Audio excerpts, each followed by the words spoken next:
¿Qué tal amigos? ¿Cómo estáis?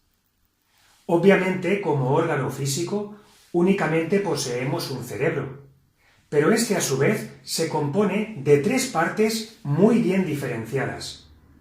Comprenderlas resulta vital, en primer lugar, para nuestro propio autodescubrimiento y posteriormente para entender el comportamiento de los demás seres. Soy Alex Arroyo de lasleyesdelexito.com y en este vídeo vamos a hablar de ello.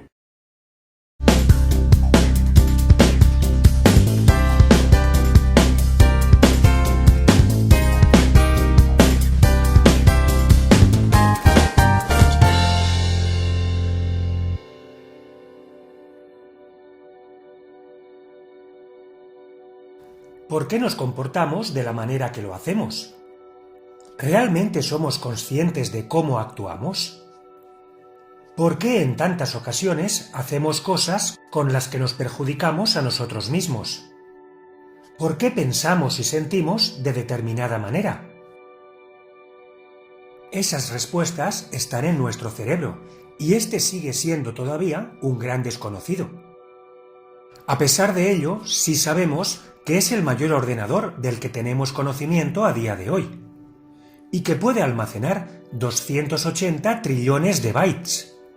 En él hallamos las células neuronales encargadas de la recepción de estímulos y de la conducción de nuestro sistema nervioso. Y es el responsable de la creación de diversas sustancias químicas como la serotonina, endorfinas, dopamina y otras que nos acompañan en nuestro desarrollo.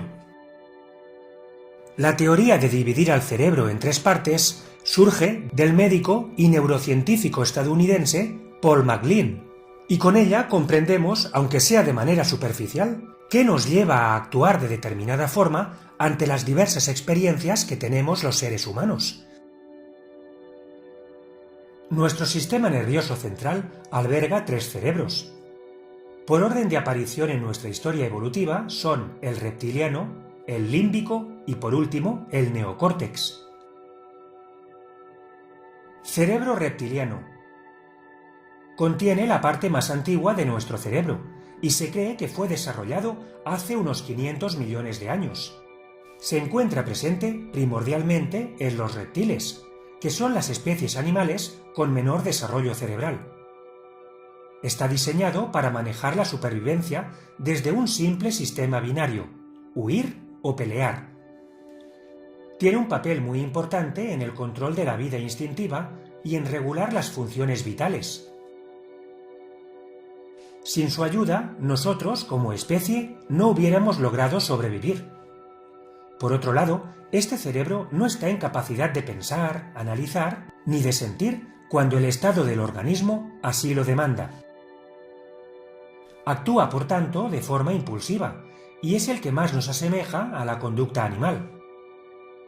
Constituye el impulso vital que todos tenemos por la supervivencia y los instintos básicos, como son la necesidad de alimentarnos, de cobijarnos, de protegernos, de tener relaciones sexuales, etc.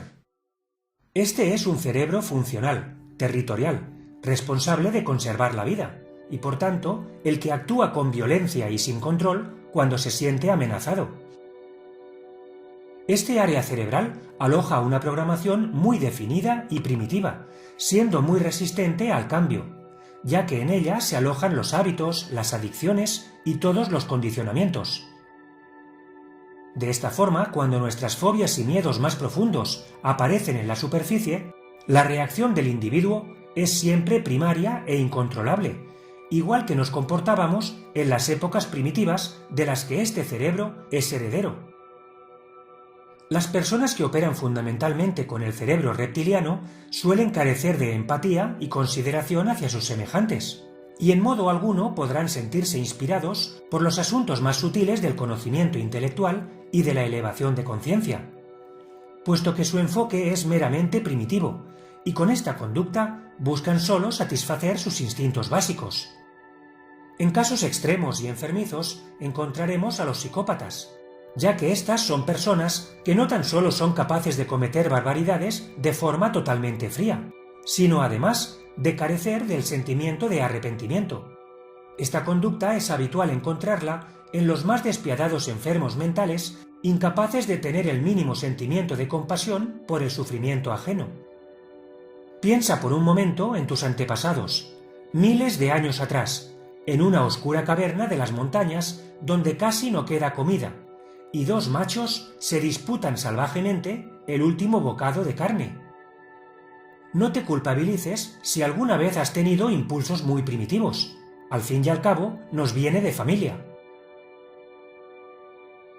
Cerebro límbico. Se empezó a gestar con la aparición de las aves y más tarde se consolidó con la irrupción de los primeros mamíferos sobre la Tierra hace ya unos 180 millones de años. De una forma genérica, podemos definirlo como aquella parte del cerebro vinculada a las emociones. Es la que nos permite tener sentimientos y deseos. Es por tanto el cerebro afectivo, y que más nos relaciona con nuestros semejantes, apareciendo las emociones que dan sentido de unión con los demás, como pueden ser la empatía, la ternura o la consideración. Es también la parte cerebral que nos conecta con la afectación externa y en el cual realizamos el aprendizaje y tenemos conciencia del tiempo a través del proceso pasado, presente, futuro. Rige así el recuerdo, y cuando está desequilibrado aparece la pérdida de memoria, las depresiones y los estados de ánimo alterados. Esta parte del cerebro también nos muestra nuestra conexión con el entorno, apareciendo en desequilibrio en las personas que actúan dejándose afectar demasiado por los demás o por las circunstancias.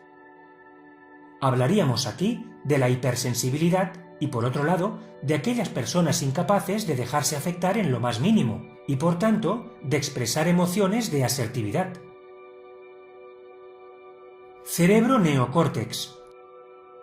Se origina aproximadamente hace 200.000 años, con la irrupción de los mamíferos superiores, los primates y los cetáceos.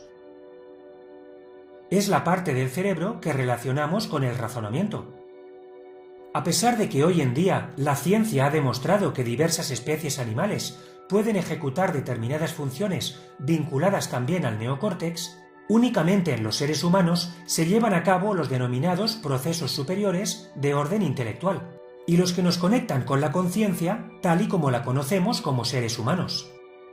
A mayor desarrollo de esta corteza cerebral, mayor desarrollo social y capacidad de elaborar sociedades de mayor complejidad.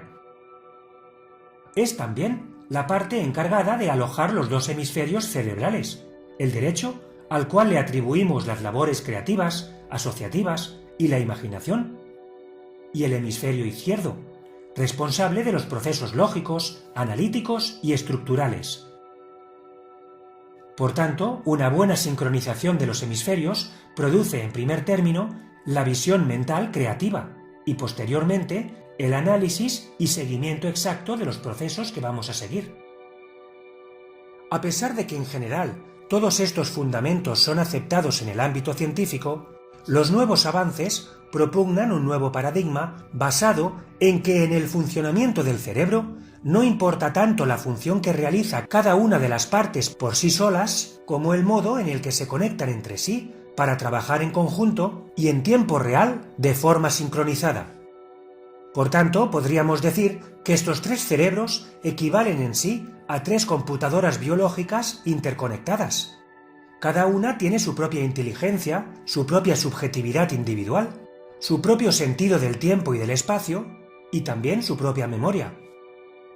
Sabemos también que las decisiones que tomamos y que creemos haberlas tomado desde la lógica y el raciocinio, en realidad son movidas por nuestras emociones. Por tanto, somos predominantemente seres emocionales. Aunque te parezca sorprendente, la mayor evidencia de ello la tienes en el marketing actual, que paradójicamente ha sido quien más provecho ha obtenido de todos los avances que se han ido produciendo en el campo del conocimiento cerebral. A día de hoy, y a través de lo que conocemos como neuromarketing, la industria de la publicidad se enfoca de forma prioritaria en las emociones y los deseos básicos del ser humano. Y lo hace porque sabe a la perfección que son los resortes para activar la decisión de compra. Y esta, a pesar de que en tantísimas ocasiones resulta impulsiva, Nuestra parte consciente cree que ha sido tomada desde el raciocinio y el sentido común. Presta mucha atención a cómo se publicitan numerosos perfumes o vehículos en la televisión, puesto que lo hacen sin ni siquiera mencionar sus características y poniendo el foco en imágenes muy sugerentes y evocadoras de emociones básicas, que reflejan determinados estilos de vida. Si eres observador, ya te habrás dado cuenta que la industria de la publicidad cada vez hace más énfasis en explicar historias y los clásicos spots vendiéndonos las bondades de los productos o servicios van quedando cada vez más relegados. En muchas tiendas de ropa también puedes comprobar cómo a través de determinado tipo de música se mueve a las personas a la compra compulsiva.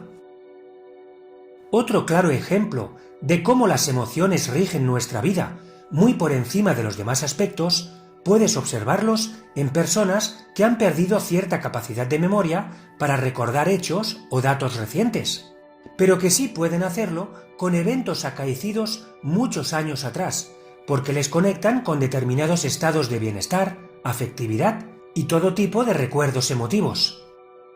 A través de las emociones expresamos nuestra mayor capacidad como seres humanos, pero también a través de ellas podemos ser manipulados y lastimados. Es por ello que para un buen desarrollo evolutivo debemos mantenernos en equilibrio con todas nuestras partes. Espero haberte ayudado a aumentar el conocimiento sobre ti mismo. A medida que crezcas en este conocimiento propio, también podrás tener mayor consideración hacia tus semejantes.